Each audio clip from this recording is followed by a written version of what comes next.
Assalamualaikum warahmatullahi wabarakatuh. Kembali lagi bersama saya Dana. Dan di sini sudah ada beberapa komponen komputer yang bisa kalian lihat sendiri ya. Jadi kali ini videonya tentang rakitan PC 2 jutaan yang nanti bisa kita gunakan untuk bermain game dan untuk mengedit video. Jadi apa saja spesifikasi komputernya? Oke, kita lihat sama-sama. Di sini sudah ada hardware yang sudah saya siapin untuk rakitan PC dengan budget 2 jutaan. Jadi bagi kalian yang punya budget minim untuk memainkan game online atau mengedit video, nanti bisa kalian coba menggunakan hardware yang sudah saya sediain ini. Untuk yang budget 2 juta itu tidak termasuk monitor, jadi yang kita gunakan yang bagian untuk CPU-nya saja sampai ke bagian casing. Jadi untuk harga-harga nanti saya cantumin di bagian deskripsi video ini. Yang pertama di sini saya gunakan yaitu prosesor dari AMD. Kenapa menggunakan AMD? Karena di sini saya yang gunakan, saya kepengen tidak menggunakan VGA card lagi, jadi GPU-nya langsung nanti dari prosesor itu sendiri. Jadi di sini saya gunakan prosesor dari AMD seri A, yaitu seri A8 7650K. Jadi di sini sudah ada GPU-nya. Ini nilainya 10 core. 10 core di sini maksudnya bukan CPU-nya 10 core, tapi 10 core tersebut 4 untuk CPU dan 4 untuk GPU, jadi totalnya 10 core. Di sini untuk grafik yang sudah digunakan di prosesor A8 ini yaitu grafik Radeon R7. Jadi itu sudah lumayan mumpuni untuk budget yang 2 jutaan tadi. Untuk yang seri A8 ini pertama kali rilis pada tahun 2015. Ini sudah yang paling kenceng, yang paling bagusnya untuk seri A tersebut. Ditambah lagi nanti ada seri A10. Kalau yang ini A8 Caveria 7650, ada lagi A10 7850K. Jadi yang saya gunakan yang ini.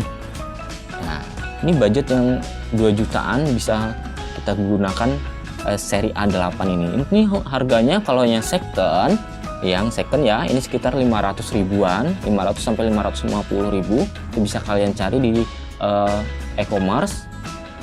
Nah, ini sini saya gunakan APU Radeon R7 grafik up to 3,8 GHz 4 MB charge-nya. Nah, jadi di sini kalau bisa kita overclock sampai 3,8 GHz.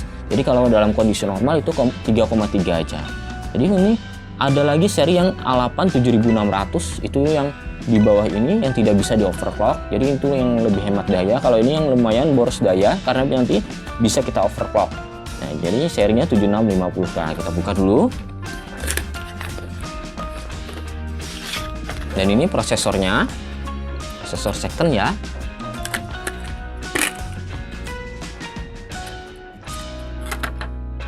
Ini prosesornya. Dan ini ada coolernya yang original bawaan AMD APU tadi. Coolernya seperti ini. Ini silent fan, jadi sudah lumayan kenceng ini. Nah, ini ya, ada tembaganya sedikit di sini, tembaga kuningan. Ini untuk meredam panas tadi. Yang kedua, di sini saya gunakan RAM DDR3 ya, dari tim Vulkan. Ini kecepatannya 2133 MHz. Ini yang paling kenceng sudah. Jadi ini maksimal 2133, ada yang sampai 2400 itu kalau di overclock. Jadi ini maksimal kecepatannya 2133 DDR3 dan kapasitasnya 8 GB. Ini yang single channel, bukan yang 2 channel ya. Ini tim Vulkan, ada heatsinknya. Ini kalau harganya kemarin ini saya beli sekitar 650 ribuan. Kalau nggak salah 650 ribu. Nanti harga saya kasih di deskripsi nantinya. Nah, ini 650 ribu. Dan kemudian untuk penyimpanan saya gunakan harddisk dari Seagate, kapasitasnya 250 GB. Jadi ini sih kecepatannya 7200 RPM. Ini lumayan cepat. Saya gunakan yang 250 GB aja karena ini untuk menyimpan sedikit game saja. Meskipun ini memang tergolong yang paling rendah kapasitasnya, tapi ya untuk menekan biaya 2 juta tadi ya, bisa kita gunakan ini tadi solusinya. 250 GB.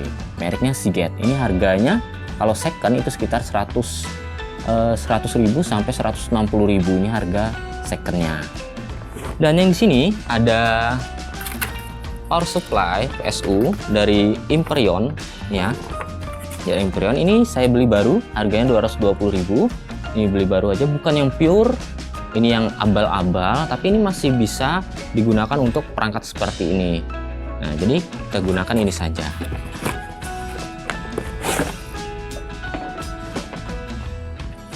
Ya, ini ya Hyperion tadi. Nah, ini power supply-nya. Kita gunakan yang ini saja nanti. Dan yang terakhir yaitu motherboard. Yang saya gunakan di sini dari ASRock. Ya, ini ya second juga saya beli. Ini harganya kemarin 450-an, 400 sampai 450. Sini masih lengkap ya, ada kitabnya juga, ada kabel SATA dikasih.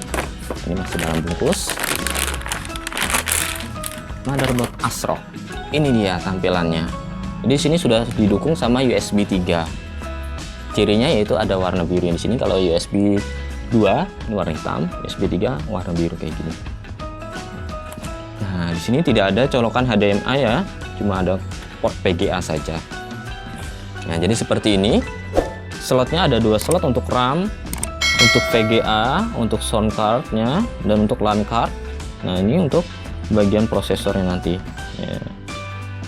Ini bagian dari motherboard ASRock FM2A68DG3 Plus. Jadi di sini soket FM2 Plus ya, yang paling tinggi dari seri FM ya, FM2 Plus. Untuk serinya masih ada yang tinggi lagi, selain A68 ada A88, tapi yang saya gunakan yang A68MDG3 Plus. Ini karena saya dapatnya yang ini dan menyesuaikan budgetnya juga. Untuk yang ini ASRock FM2 Plus ini sudah lumayan bagus motherboardnya ini. Jadi nanti bisa kita gunakan turbo core untuk overclock dari prosesornya tadi. Jadi kecepatan prosesor dari 3,3 GHz nanti kita naikkan jadi 3,6 GHz sampai 3,8 GHz. Jadi di sini sudah ada fasilitas untuk turbo core-nya nanti untuk overclock dari prosesornya. Jadi ini tampilan dari motherboardnya. Sekarang langsung kita mulai untuk ngerakit PC-nya tadi. Pertama kita pasang dulu prosesornya. Ini kalian jangan takut ya untuk merakit PC tadi, kita coba aja langsung karena di sini sangat gampang untuk merakit PC. Jadi semua komponen ini ada pada tempatnya masing-masing. Jadi tidak ada tempat yang tertukar. Artinya tidak mungkin ada yang salah pasang, misalkan untuk RAM dipasang ke slot LAN card, ini nggak bisa karena di sini tidak cocok. Jadi kalian cari bagian yang pas untuk memasangnya tadi. Jadi ini sini ada soketnya ya, ada slotnya. Nah di sini seperti ini untuk RAM. Ada slotnya di depan seperti ini, bisa gunakan yang di bawah atau yang di atas boleh, slot 1, slot 2. Nah jadi untuk ini kemudian kita pasang heatsinknya juga. Ini yang bawaan dari AMD yang originalnya ya, fannya tadi silent fan, ini asli. Kenapa tidak menggunakan yang cooler yang lain? Karena memang budgetnya segitu, jadi saya gunakan yang ori bawaan. Ini sudah lumayan dingin, adem ini untuk mendinginkan prosesornya tadi. Dan untuk yang AMD A8 ini memang tergolong boros watt karena memang di sini yang digunakan yaitu bisa untuk overclock, jadi lumayan wattnya boros. Jadi kalau mau yang tidak pakai overclock kalian, kalau kalian yang cuma menggunakan apa adanya langsung, kalian bisa gunakan yang seri 7600. Di bawah ini AD-nya ya, itu lumayan hemat dayanya. Atau bisa juga yang ini, saya saranin yang 7600 saja bagi kalian yang cuma pemakaian normal saja. Nah kemudian kita pasang lagi. Oh ini sudah. Jadi di sini ada power supply-nya, bisa kita pasang. Dan di sini ada slotnya juga. Jadi kalian tidak perlu takut salah memasang, jangan takut karena semua sudah ada tempatnya masing-masing. Nah seperti ini ya. Nah ini untuk CPU power supply ya. Kemudian kita pasang ini juga. Ini pin powernya. Jadi untuk yang seri A8 tadi kalian tidak perlu lagi menggunakan graphic card atau VGA card karena di sini di prosesornya sudah ada GPU-nya sendiri yaitu Radeon R7. Itu Radeon R7 hampir setara sama R7 240.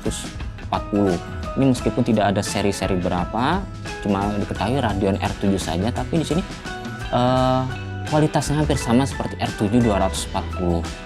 Jadi kalian jangan meragukan lagi. Dan juga kalau kalian menggunakan seri APU tadi, yang artinya kalian gunakan tanpa VGA, kalian harus menambahkan kapasitas RAM-nya tadi. Jadi ini minimal ya 8 GB tadi, sebenarnya masih bisa sampai 16 GB.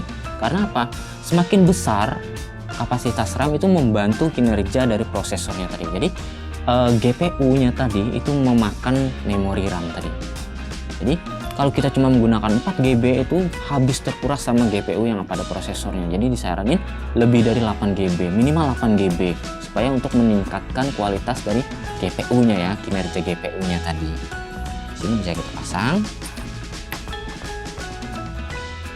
Dan untuk kabel SATA, oke, ini sudah saya pasang semua kabel-kabel power, USB, kabel VGA-nya semua ya sudah saya pasang. Jadi kita tinggal hidupin aja, apakah bisa hidup berjalan dengan normal atau tidak. Jadi di sini kita gunakan tidak ada tombol powernya, kita gunakan obeng saja untuk jumpernya tadi untuk menghidupin powernya. Kita coba ya, bismillahirrahmanirrahim.